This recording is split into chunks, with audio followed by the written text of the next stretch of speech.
rápidamente en 15 minutos la fisiología de la altura y luego hablaremos sobre algunas enfermedades de la altura.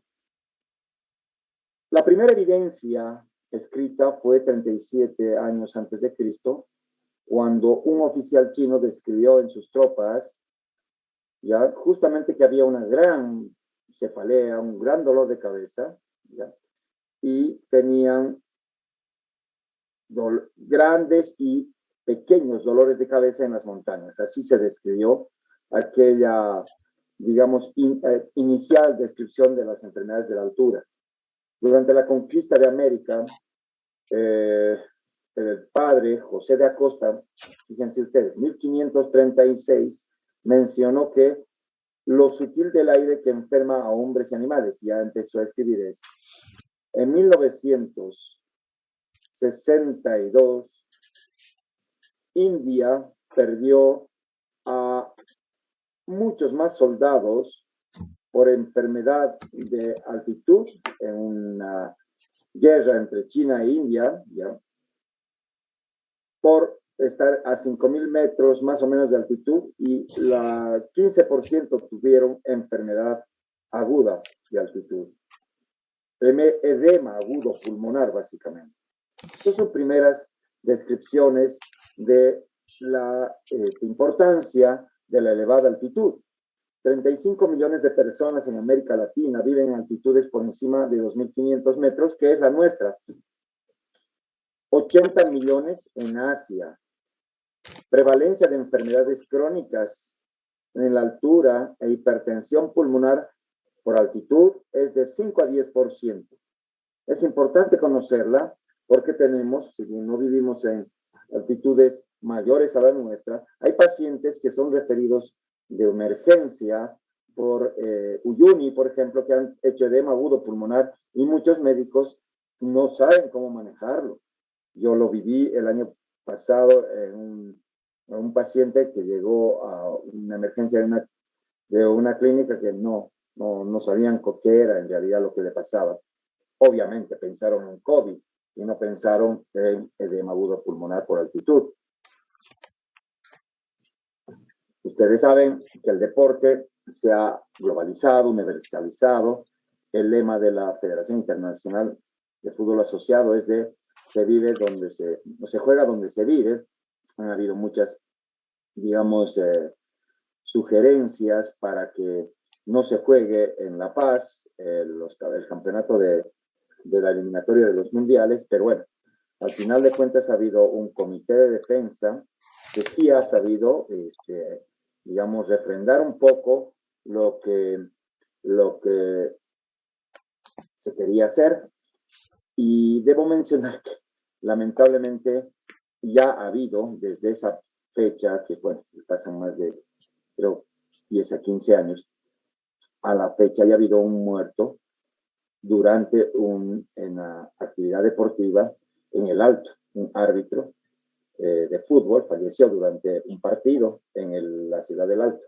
Entonces eso ya es un precedente, digamos, que en su momento fue un argumento para defender a rajatabla esta situación.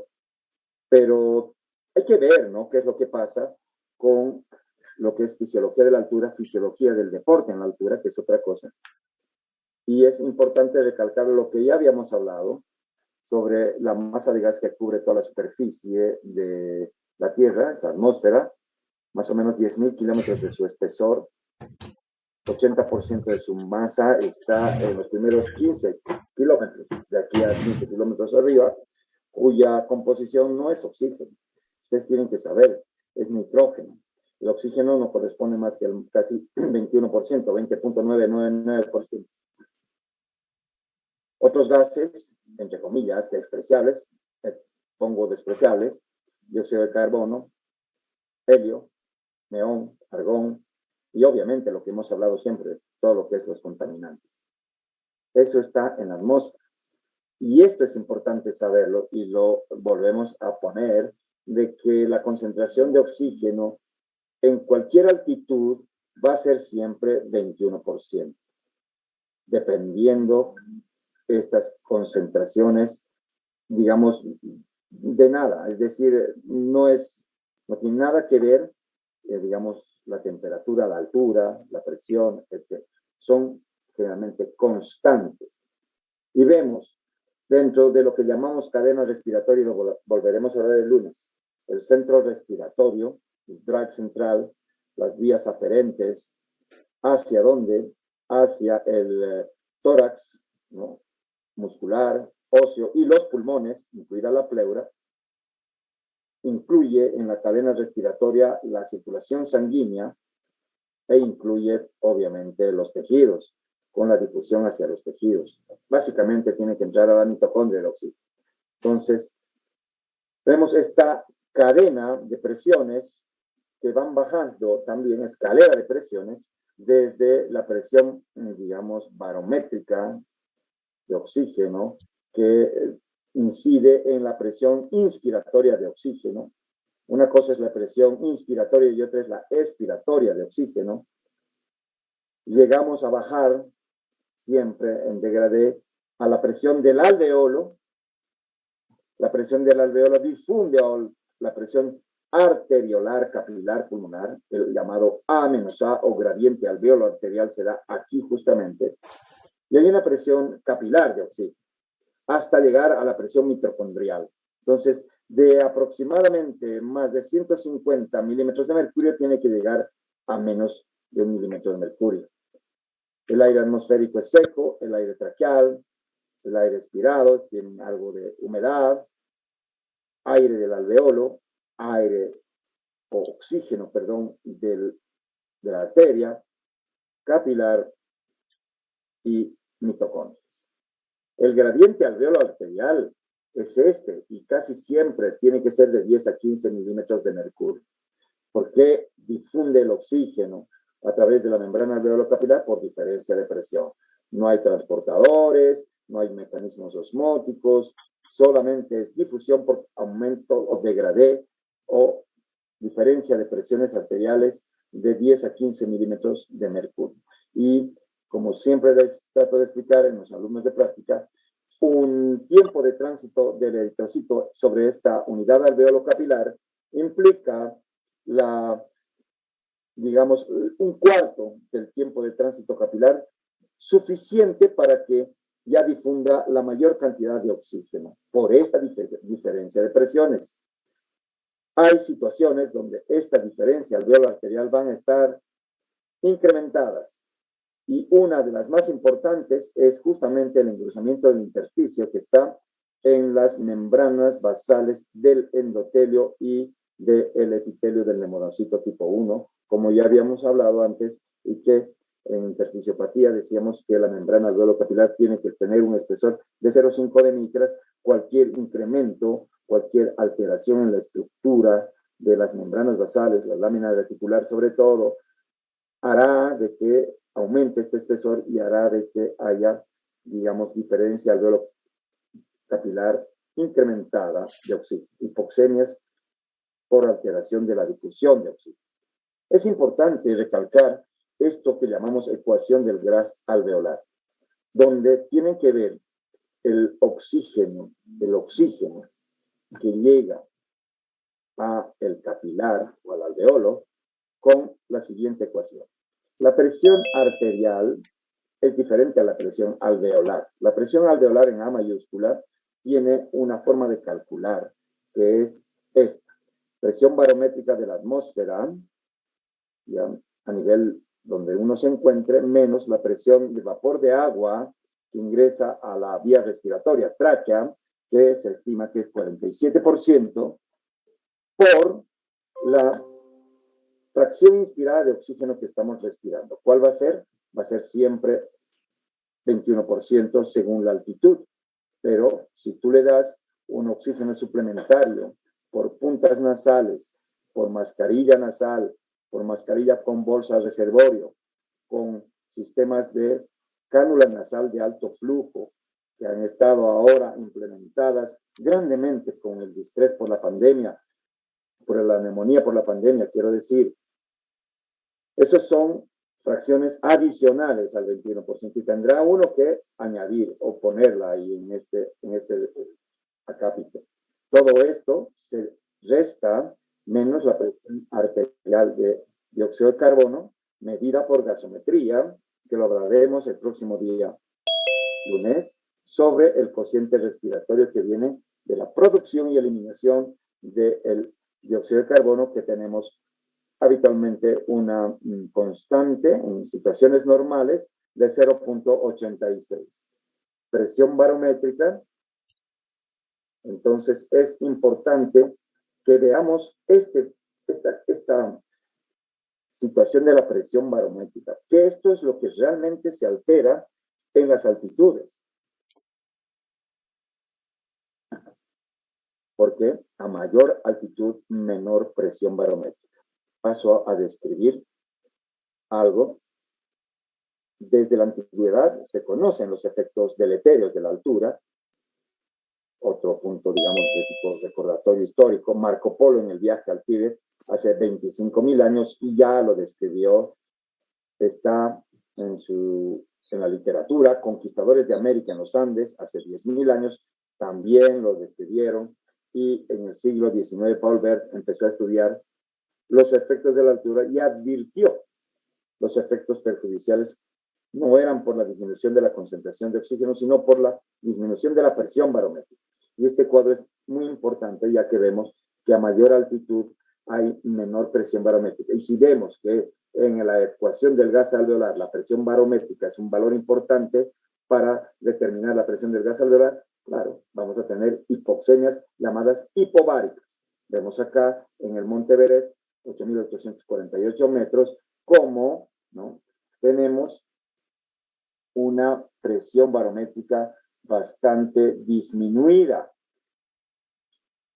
9.000 metros, ni 100, cuando a nivel del mar tenemos 760 milímetros de mercurio. O sea, imagínense esa diferencia. En La Paz estamos alrededor de los 500 milímetros de mercurio sobre el nivel del mar. Por lo que eso, al momento de calcular la presión alveolar, va a incidir en su disminución. Otro gráfico donde vemos que hay cierto tipo de definiciones con respecto a la altitud.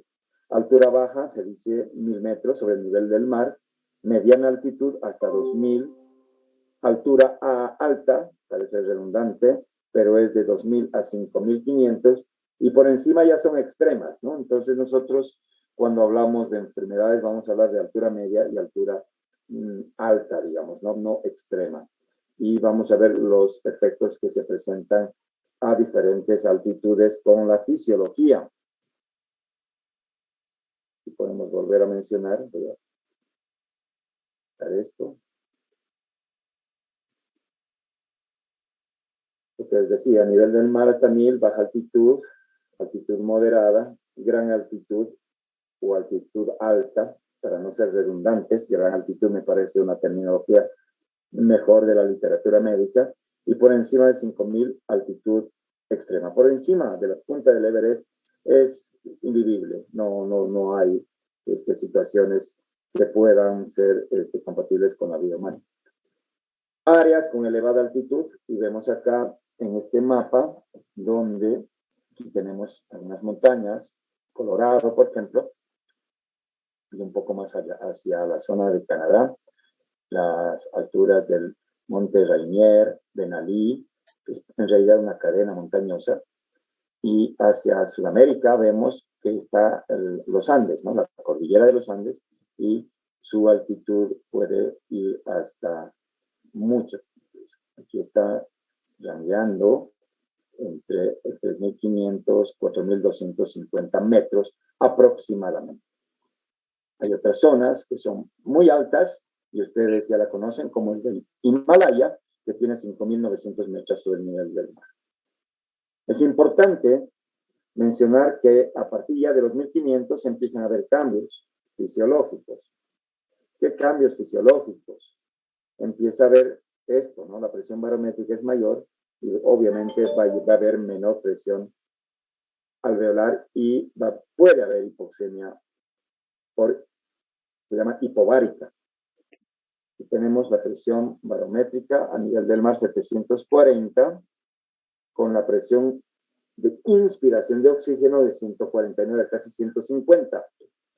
A 1000 metros va bajando la presión y va bajando la presión inspiratoria de oxígeno, a 2000 metros, etcétera. Y van viendo ustedes cómo esto va bajando a medida que también, digamos, vamos subiendo en altitud. Cosa de que a 4000 metros, ya la presión que llega al alvéolo, estamos hablando casi de la ciudad del Alto, ¿ya?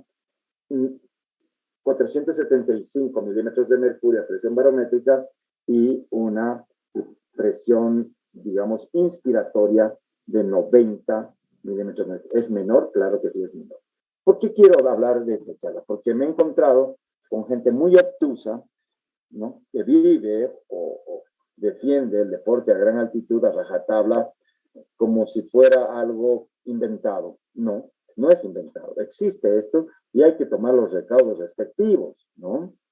Entonces, por más de que uno sea boliviano y nos convenga, entre comillas, jugar en gran altitud o hacer deporte en gran altitud o entrenarnos, pues sí, estoy de acuerdo que se deben hacer deportes donde uno mejor le convenga, porque así está. Colombia juega y Ecuador juega en los lugares donde tienen, digamos, mayor humedad en sus ciudades a nivel del mar. ¿Para qué? Para que también produzca algunos efectos en la hidratación y el rendimiento de los deportistas que no están aclimatados a eso o acostumbrados a eso.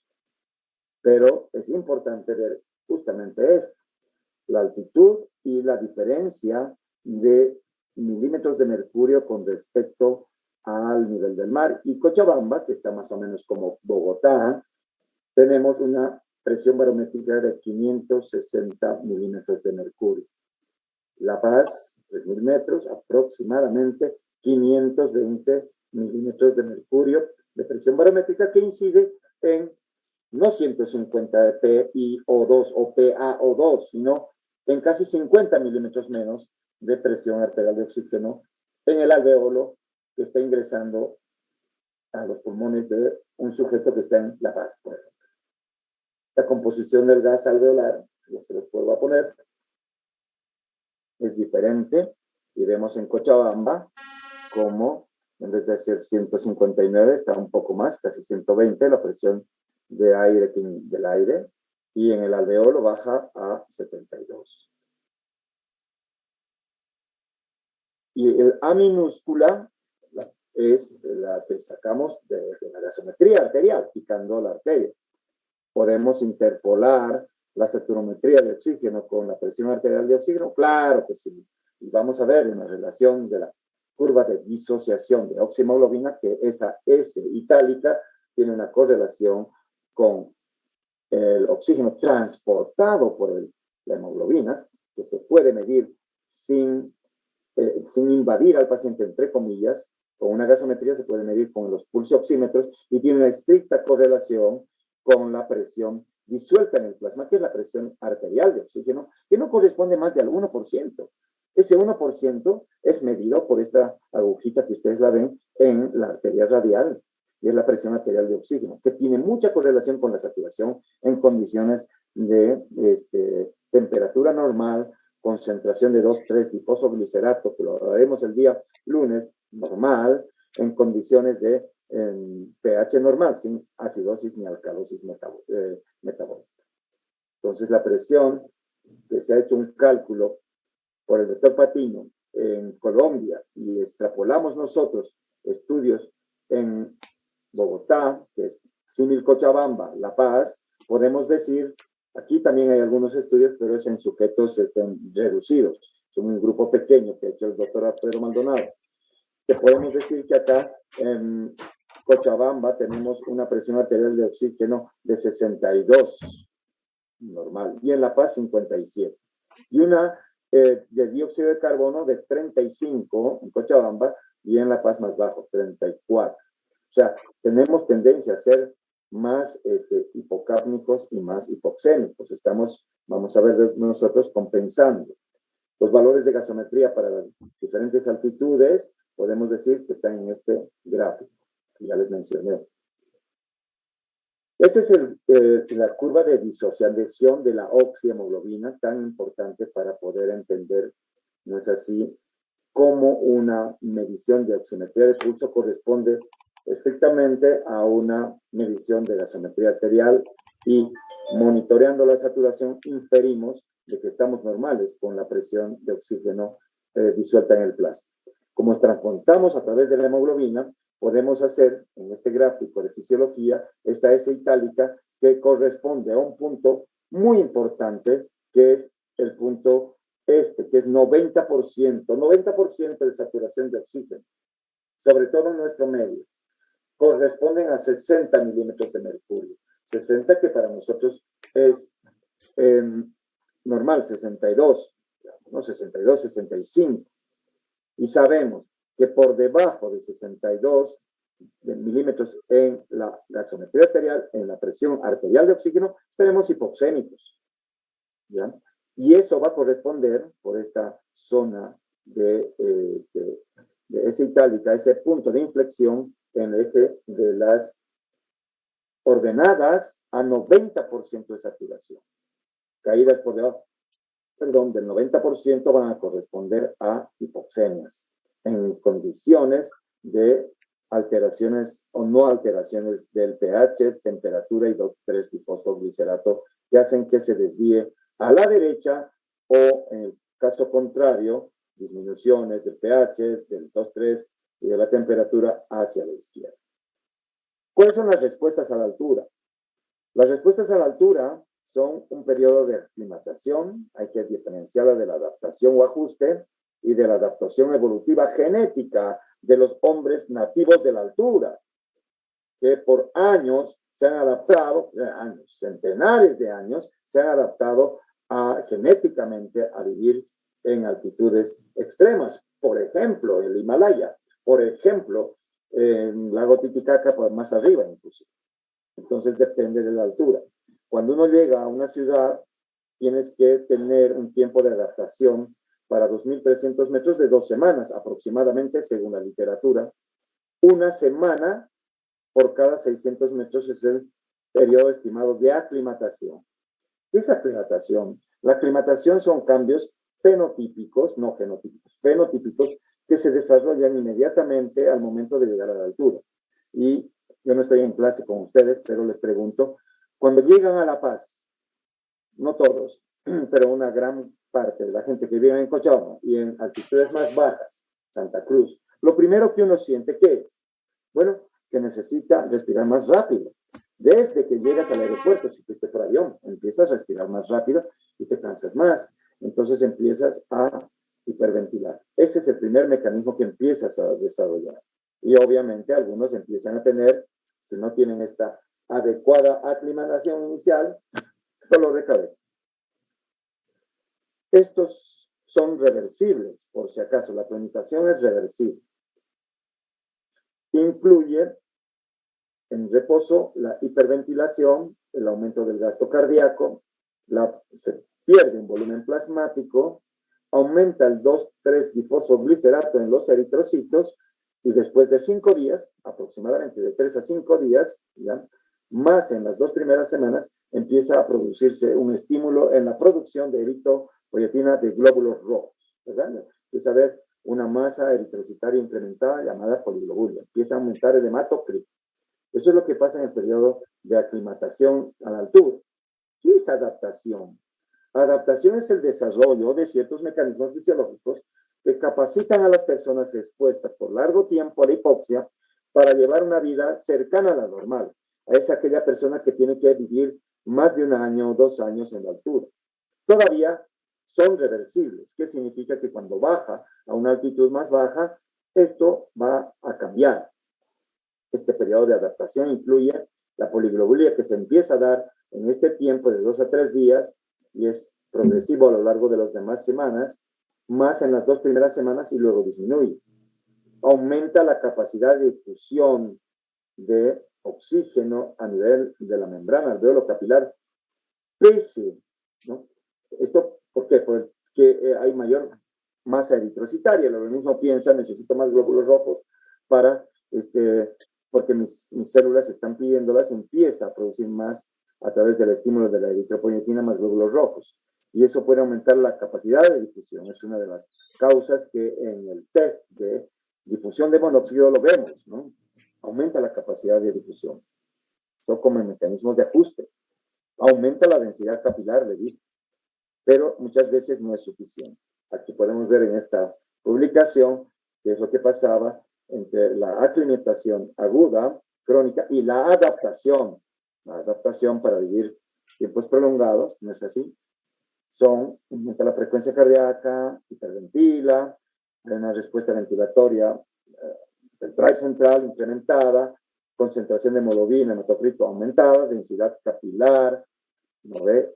A nivel, sobre todo la membrana alveolo-capilar aumentada, y ya después empieza, a lo largo de varios años, digamos, a haber adaptación, donde ya hay una respuesta ventilatoria hipóxica diferente, y hay una respuesta, escuchen bien, presórica de las arterias y arteriolas pulmonares, que pueden ser, si el paciente está mucho tiempo viviendo a la altura, irreversible. Entonces, una cosa es tener una hipertensión pulmonar leve a moderada, que puede darse, digamos, en los primeros 2 años de adaptación a vivir en, qué sé yo, en el Alto, y puedo volver a Cochabamba o a Santa Cruz y estar después con mis presiones pulmonares normales, porque no ha habido cambios a nivel de la composición de las 3 capas, ¿no? Íntima, adventicia, ¿ya? Y la capa externa, la muscular, sobre todo en algunas arteriolas. La muscular no está hipertrofiada, pero sin embargo, cuando ya han pasado 3 años o más, esto ya no puede ser completamente reversible. Y la adaptación evolutiva o genética se da a lo largo de los siglos en las poblaciones expuestas a altitud. Esto ya es irreversible, ¿no? Un sujeto que está viviendo por años en, digamos, una ciudad, no sé, centro minero, es muchas veces transferido a Cochabamba o a Santa Cruz para que baje poco los efectos de la hipertensión pulmonar, de la poliglobulia, pero del mal de altura crónico, pero cuando se le hacen mediciones de la arteria pulmonar, increíblemente, siguen elevadas con presiones altas o medias, pero no son completamente reversibles. Esta evolución es un proceso de selección natural que se desarrolló mucho tiempo atrás, ¿no? Lo que se sabe es que, digamos, en el Tíbet y en el altiplano, en los Andes, han tenido que pasar 25.000 años para que esto suceda. Esta adaptación es diferente en las montañas de los etíopes, ¿ya? Que de los andinos, ya van a ver ustedes. Se menciona a los habitantes de la altura de los Andes, que son más tendientes a la poliglobulia, y a ellos lo llaman los habitantes adaptativos ruta hematológica. En cambio, aquellos que han tomado la adaptación donde no hay eritrocitosis, ¿ya? No hay eritrocitosis, estos pacientes suelen ser más bien los que han tomado la ruta del Tíbet. Eso lo llaman, digamos, dentro de los mecanismos adaptativos, algunos autores de libros que están ligados a la adaptación a la altura.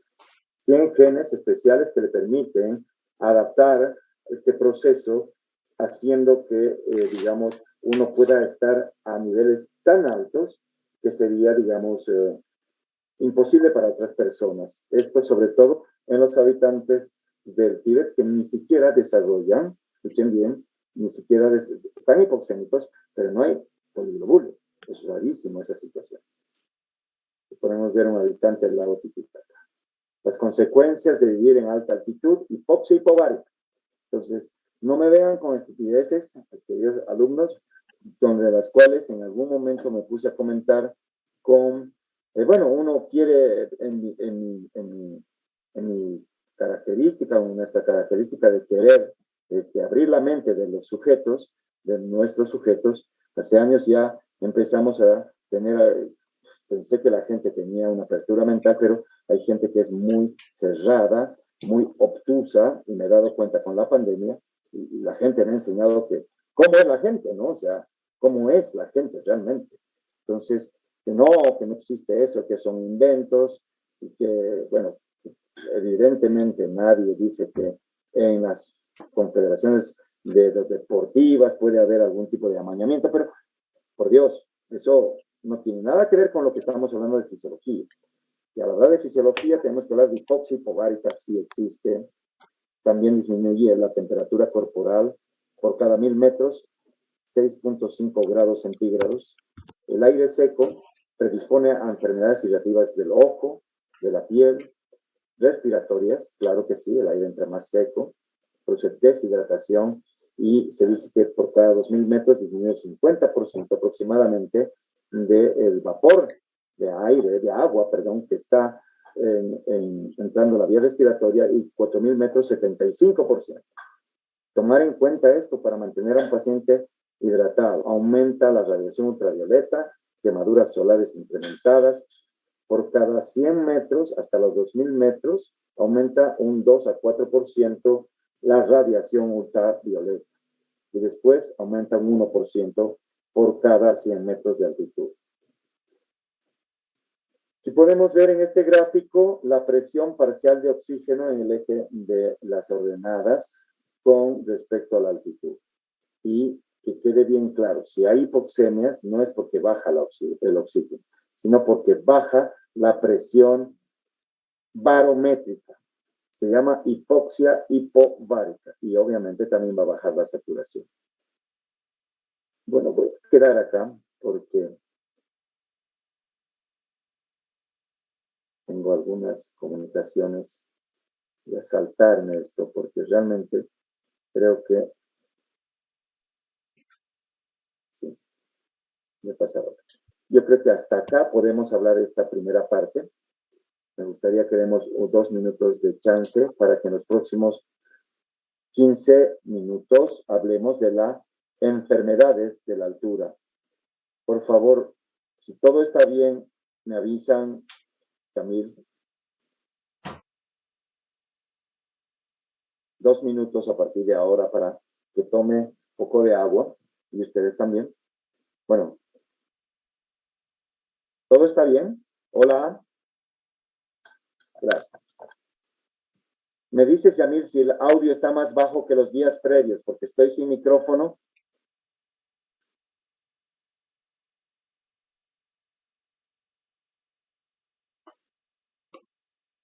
Ah, está mejor. Ah, Dios mío. Ya voy a hacerlo sin micrófono, algo pasa con el micrófono. Nos vemos en 2 minutos. Gracias, Yamil.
Muy bien.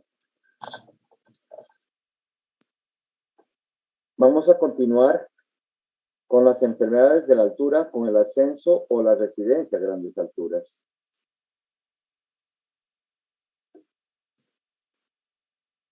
Entonces, la clasificación de las enfermedades de la altura se dividen en desadaptación aguda, ¿ya? Formas benignas y formas graves, la desadaptación crónica a la altura y la hipertensión de la altura. La desadaptación a la altura aguda, forma benigna, constituyen el 25% y las formas graves, que son, bueno, las 25% van a tener en cuenta ustedes la palabra que se llama sorox, que es una palabra en quechua y que tiene que ver con el mal de montaña agudo, ¿ya? Mal agudo de montaña, y eso existe, ¿ya? Que se dan a 3.000 metros o más del nivel del mar, y las formas graves se dan también a 3.000 metros o más, es el edema cerebral de altura, el edema pulmonar de altura. La desadaptación crónica produce el mal de altura crónico o enfermedad de Monge o Monge, se llama Monge por si acaso, que es peruano, y la hipertensión pulmonar que yo les hablaba se da dependiendo del tiempo, ¿no? De hiperactividad vascular pulmonar, que es un fenómeno transitorio y fisiopatológico normal. Cuando baja la presión alveolar de oxígeno por debajo de 60, hay un mecanismo que se llama de vasoconstricción hipóxica pulmonar. Pero si ya sucede esto durante muchos, sobre todo años, puede haber organización de la arteriola. Doctor, perdón. ¿Sí? ¿Me están escuchando? Sí, le estamos escuchando, doctor, pero las diapositivas se quedaron en reserva eritropoyética. Oh, gracias.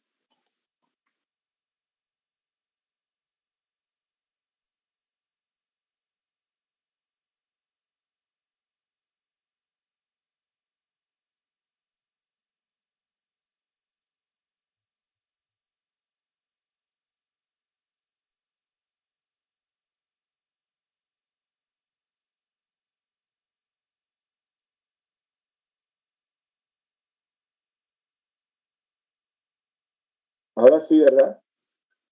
Ahora sí, doctor. Bueno, este es el cuadro de enfermedades de la desadaptación aguda, crónica y de la hipertensión pulmonar que les estaba diciendo. Y vamos a empezar a desarrollarla. Las formas agudas benignas, el mal agudo de montaña, también llamado Soroxi, el edema localizado secundario a la altitud, y lo que llamamos malignas son el edema pulmonar, que sí se da, ya lo vamos a describir, el edema cerebral por exposición a altitud, y las formas crónicas, ya por desadaptación, la enfermedad de Monge, la poliglobulia crónica, la hipertensión pulmonar de altura, ¿ya? Suelen haber accidentes isquémicos transitorios y a veces hemorrágicos por elevada altitud. El Soroxi, apunamiento o mal de altura agudo, es una enfermedad autolimitada que se da en personas normales que han tenido un ascenso rápido a altitudes por encima de 3.000 metros, es lo más frecuente, ¿ya? Y aparecen después de 4 horas de llegado, digamos, a su pico, después de llegar a la altitud, y llegan, digamos, sus síntomas entre el segundo a tercer día. El 80-90% de los síntomas se recuperan a una semana, ya, y media en 3 días. Y hasta un 10% puede tener síntomas que duren un mes. Es decir, cuando estás allá, no cuando vuelvas. Pueden estabilizarse esto en una semana, puede después tener una disminución de los síntomas en 3 días, pero en algunos pacientes duran un mes. 10 a 40% de los residentes a nivel del mar que han subido a altitudes extremas pueden tener esta situación. Es menos en pacientes deportistas. Es importante saber que esto existe. Y yo les voy a mencionar unas cosas después. Entonces, la incidencia va a estar en esta curva, ¿no?, exponencial. A mayor altitud, mayor incidencia del mal de altura agudo, obviamente. ¿Cuál es la patogenia? Que hay una peor respuesta a la hipoxia hipobaríca por parte del centro respiratorio. Menor diuresis en altitud y mayor retención de agua y sodio secundaria a una respuesta hormonal múltiple que implican mecanismos de renina, angiotensina, aldosterona y ACTH. Incrementan marcadores inflamatorios, edema pulmonar subclínico y el incremento de la presión intracraneal. Estas son las causas del intenso dolor de cabeza que sienten los pacientes. Náuseas, vómitos. Entonces hay cefalea, fatiga, insomnio, anorexia, falta de aire como síntomas más prevalentes. Náuseas y vómitos, disminuye el volumen urinario y empieza a haber al final del día edema en miembros inferiores. Son los más frecuentes, ¿no? Estos son mucho menos frecuentes. Me corta si no se está viendo correctamente, por favor, o me hacen parar por ahí y a veces me entusiasmo. Vean esta montaña nevada, tremenda, ¿ya? En la cima y el niño en la montaña, en el bus, ¿no? Ahí bajas, estaba tan mal. Quien no ha tenido hermanitos, o yo, hijos, o yo mismo a viajar a Oruro, La Paz, Potosí, a ir allí en el tren a Uyuni, pues uno siente, pasando por ciertas estaciones bastante de elevada altitud, síntomas como estos, y cuando uno baja ya están normales, tranquilos. Esta escala de Lake Lows se ha ideado para saber más o menos la gravedad de la mal de montaña agudo del Soros. Y es leve si yo tengo de 1 a 3 puntos de esta escala de cefalea, síntomas gastrointestinales, fatiga, vértigos o alteración del sueño. Será moderado si son 4 a 6 puntos, ¿no? Y será grave si tengo más de 6 puntos, es decir, que habitualmente mis síntomas son bastante intensos. El tratamiento es el descenso a menor altura, es el reposo, analgésicos, paracetamol, ácido acetilsalicílico, y hay algo fantástico y fundamental que lo utilizo personalmente 6 horas antes de viajar a Oruro, La Paz, Potosí o cualquier lugar Uyuni, ¿no?, que es el uso de acetazolamida, media tableta, 125 miligramos a una tableta, 8 a 12 horas antes del viaje para prevenir. Ya van a ver cuál es el mecanismo. No se recomienda la furosemida. Dexametasona cuando hay muchos síntomas intensos, 4 miligramos cada 6 horas, cuando no cede con los analgésicos, el dolor de cabeza, y en algunos casos extremos oxigenoterapia.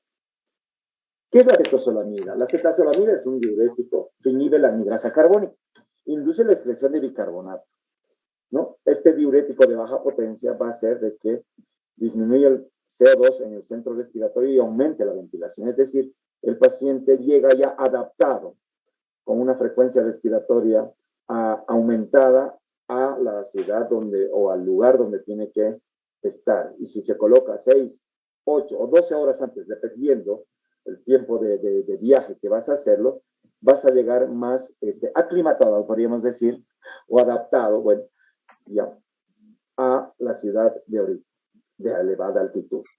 Aumenta la oxigenación, el paciente está hiperventilando, disminuye la formación, y esto me parece fundamental, y flujo de líquido cefalorraquídeo, y previene el edema cerebral también. que hay evidencias múltiples, las he revisado, de esta utilización. Ahora, chicos, normalmente se les da a los pacientes que van a viajar el Soroxi-Pills, que solamente es aspirina y cafeína. No, pues, tienen que darle algo que tiene acetazolamida. Y hay una tableta que se llama, tiene que ver con Apuna, se me ha ido, Apuna tantos, no sé cómo se llama. Esa sí tiene, o directamente tiene acetazolamida y tiene analgésicos. Lo mejor es tomar directamente acetazolamida. Viene con el nombre de acetazolamida o Diamox. Esto está bien establecido.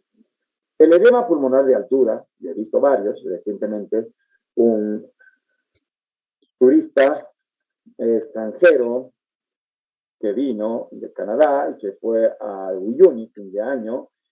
El edema es un edema pulmonar que se define como la presencia de insuficiencia respiratoria aguda por hipoxia. Y hay antecedente de exposición reciente. ¿Ya? Se desarrolla en un sujeto que no tiene enfermedad cardíaca ni pulmonar preexistente. Y casi siempre son jóvenes. Esta es una descripción del edema pulmonar de altitud. Tuvo su relación justamente con esto. Fíjense. Altura, viaje a la altura, o reascenso, es decir, una persona que estaba, digamos, en Oruro, fue a Beni y volvió a Oruro. Ese reascenso a la altura, ya sea en avión o ya sea en terrestre, va a producir un edema pulmonar agudo. El doctor Hurtado, el que publicó esto. Entonces, hay dos tipos. El tipo 1 ascendente, que involucra a los residentes de bajas alturas cuando visitan lugares con altitudes mayores a 3.000 metros. O de reascenso, el tipo 2, que le decía yo, afecta a nativos y residentes de grandes alturas, retornan a sus lugares luego de haber estado en algunos días o semanas en baja altitud. Hay que mencionar que es más frecuente a mayor altitud, sobre todo más de 4.500 metros. Las manifestaciones se presentan entre el segundo y quinto día. Puede darse con más frecuencia, obviamente, en cardiópatas que no se han reconocido cardiopatías congénitas. 50% se dan sin los síntomas del Soroxi. Y los factores que favorecen este edema es la elevada altitud, el ejercicio. Hay muchos que vamos a hacer, digamos, en campeonatos que nos llevan por una institución o en forma particular a participar en algún campeonato. Y hay muchos pacientes, y he tenido compañeros que han hecho edema pulmonar, ¿no? Justamente por hacer ejercicio, ¿no?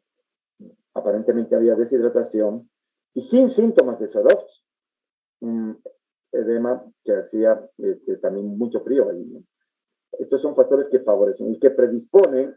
Es una pobre quimiosensibilidad a la hipoxia, que creo que me parece muy importante, o una exagerada respuesta presora pulmonar a la hipoxia en menos de 18 años. ¿Qué es lo que pasa? Este es el capilar. Aumenta la presión, perdón,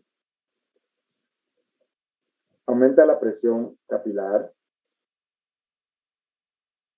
pulmonar. Hay vasoconstricción desigual, ¿ya? Sobreperfusión regional. Aumenta la presión capilar, fuga capilar y clearance de agua disminuido. Vale decir que estos son los mecanismos que producen el edema pulmonar.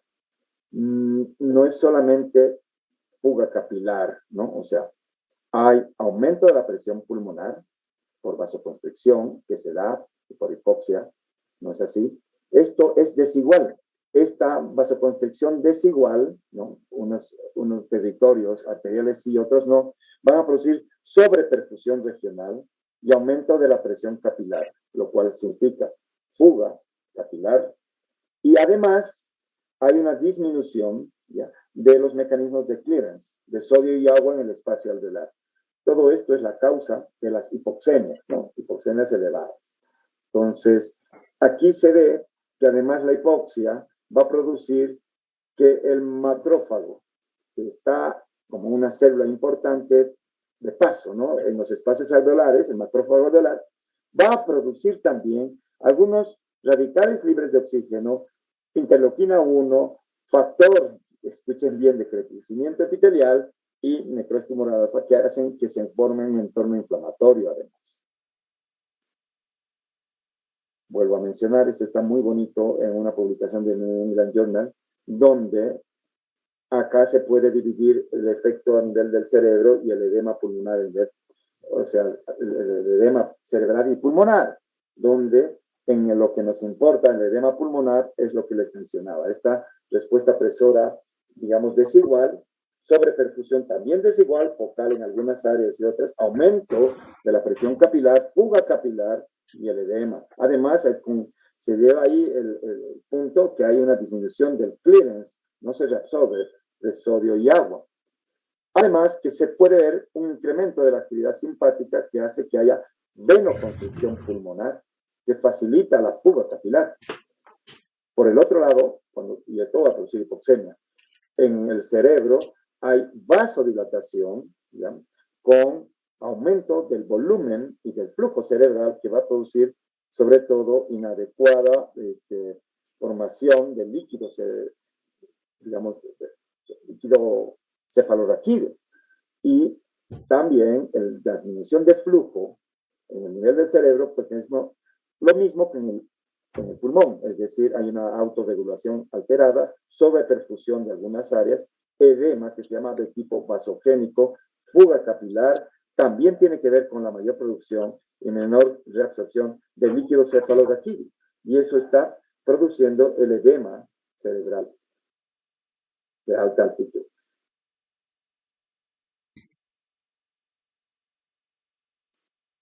Aquí se pueden ver las presiones en pulmón de la presión arterial, media arterial, en pacientes que hacen edema agudo pulmonar, ¿ya?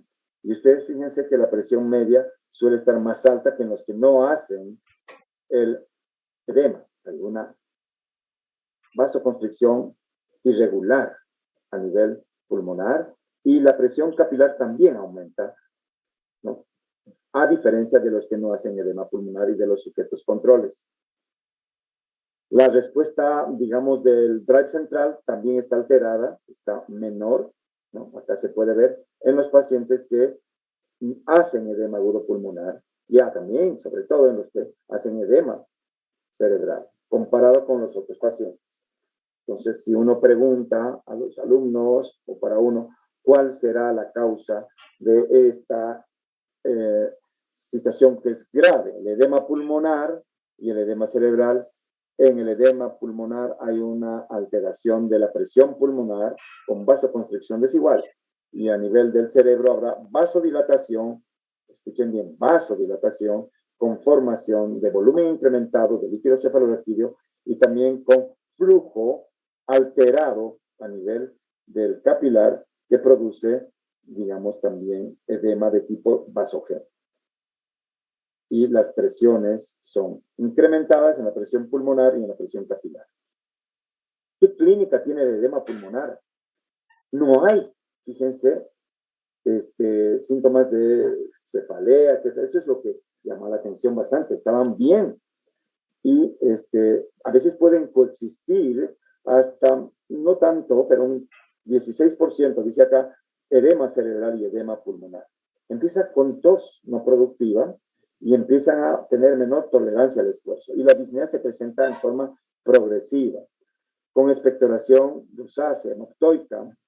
Obviamente el paciente está taquicárdico, taquipneico, tiene la presencia de crepitantes, inclusive a distancia, auscultables, bilaterales y cianosis. La placa de tórax, este es un paciente joven de Oruro que viajó al Beni, y al volver al Beni, ¿ya?, al volver a Oruro, tuvo una clínica de disnea, tos hemoptoica, ¿ya? No fue inmediata con la presencia de estos infiltrados pulmonares, y se lo trajeron de nuevo aquí a Cochabamba pensando que estaba con neumonía, porque tomaron esta placa y parecían focos algodonosos de neumonía a focos múltiples, pero en realidad era un edema pulmonar por reascenso a la altura. La escala hospitalaria del mar altura montaña se da, bueno, esto ya lo hemos hablado, cuando hay edema pulmonar, dependiendo de si hay o no hay síntomas asociados de edema cerebral. Si es grave, habrá cefalea, habrá hipoxemia con PaFi-O2 menos de 200 e infiltrados pulmonares que ocupan los 4 cuadrantes del pulmón, que ya veremos cómo se estudia el distrés, y una escala de Glasgow neurológica menos de 10. Este paciente está más grave que aquel que no tiene edema cerebral, que tiene una PaFi-O2 menos de 300, no está distresado, y que el infiltrado no ocupa más de un cuarto de los 4 cuadrantes pulmonares que se suelen dividir al momento de hacer el estadiamiento de severidad. El tratamiento es oxígeno. También se puede administrar nifedipino y luego cada 6 horas para disminuir esa vasoconstricción pulmonar hiperreactiva, ¿no? Calcio dependiente. Sildenafilo, 50 miligramos cada 8 horas. Dexametasona, 4 miligramos cada 6 horas máximo, porque no se olviden que hay un proceso inflamatorio además. Oxígeno, nifedipino, sildenafilo, dexametasona. Increíblemente el uso de salmeterol también estabiliza la membrana capilar pulmonar. Normalmente el PAF viene junto con fluticasona en nuestro medio. Tenemos 125 de fluti y 25 de salmeterol. Entonces, esta asociación podemos darle tranquilamente 2 PAF cada 12 horas con aerocámara. No debemos hacer lo que damos en el edema cardiogénico, diuréticos de furosemida ni morfina. Y fíjense ustedes que la acetazolamida tampoco estamos dando acá. Se debería haber dado para prevenir. No se dio esto para prevenir, digamos, el mal de altura. Se presentó el edema pulmonar, lo sospechaste, oxígeno, ¿no? Es decir, nifedipino para la disminución de la presión pulmonar, sildenafilo con el mismo objetivo, dexametasona. Generalmente esto se da un par de días y en un día el paciente sale casi inmediatamente.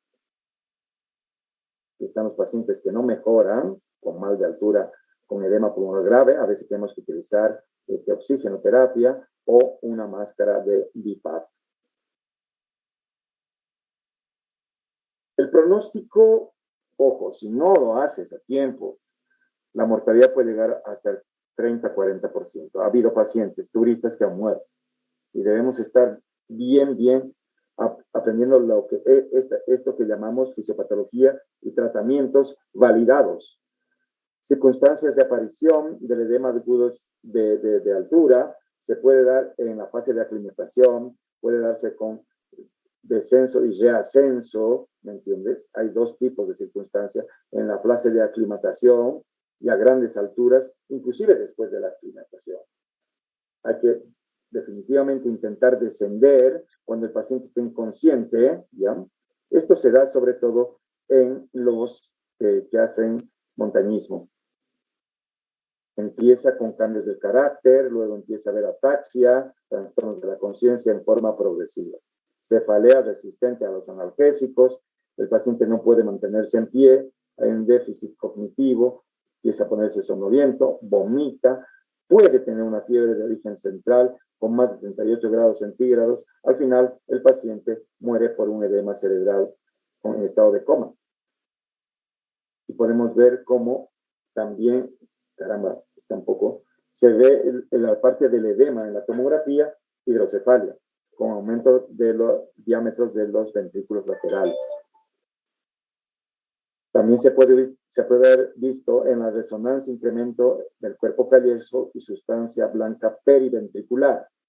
Esto en pacientes que hacen semanas, digamos, de mal de montaña, un edema cerebral que no pudo bajar rápidamente a tiempo, no pudo asistirse correctamente, estuvo en estado de coma, pueden haber hemorragias retinianas, pueden haber estas alteraciones en la sustancia blanca periventricular. El descenso inmediato y rápido es lo primero. Dexametasona, 4 miligramos por vía oral o intravenosa. Luego de 4 miligramos cada 6 horas. es un edema vasogénico que responde al esteroide. En medidas preventivas, ¿no? Es siempre en los montañistas un ascenso gradual. Por cada 3.000 metros, ¿ya? Tener que hacer pausas, ¿no? De habitualmente de bajadas de 400 metros de desnivel por noche durante 2 días consecutivos. Son pautas para los deportistas que hacen montañismo. Profilaxis farmacológica. Acetazolamida. Media tableta o una tableta que se empieza generalmente un día antes o 12 horas antes, terminando 3 días después de haber alcanzado la altitud estimada. Dexametasona se puede dar de 2 a 4 miligramos cada 6 horas, 3 días después, o sea, antes de haber viajado, un día antes, hasta que esté 3 días el sujeto en esa altitud. Dexametasona te puede seguir dando también. Y fíjense ustedes esto que lo he leído. La literatura no es abundante porque no hay tanta literatura que te diga esa evidencia tipo A o B. Ginkgo biloba, 80 miligramos cada 12 horas, comenzando 5 días antes, o 60 miligramos cada 8 horas, un día antes. Estabiliza la membrana capilar. Conclusiones. Existe entonces una susceptibilidad para el mal de montaña agudo, o también llamado Swarovski. La velocidad de ascenso es un factor crucial. Existen algunos parámetros fisiológicos relevantes para el mal de montaña agudo. Las pruebas realizadas en el reposo no tienen valor predictivo. La evaluación del ejercicio y la hipoxia es esencial para predecir la susceptibilidad al mal de montaña agudo. Algunos factores psicológicos influyen. Hay una tendencia a la susceptibilidad personal en algunas personas. Es decir, unas personas que han tenido muy mala, digamos, experiencia con respecto a esto, y esto ustedes lo saben muy bien, sucede con, voy a dejar de compartir. Sucede esto con personas que vienen sobre todo del cono sur, Argentina, Uruguay, Brasil, Paraguay. Sufren mucho más que las personas porque hay una tendencia, no sé si es genética, ¿no? Pero están bastante predispuestos a sentirlo y lo sienten, ¿no? Pero sí que hay cambios, sí lo hay. Bueno, que pasen un feliz domingo. Mañana nos vemos a las 8. ¿Se han podido mostrar las diapositivas, Yamil? Igualmente, en el transcurso de la noche de hoy te voy a pasar los temas que he dado en la semana. Está bien, doctor. Gracias. Hasta mañana.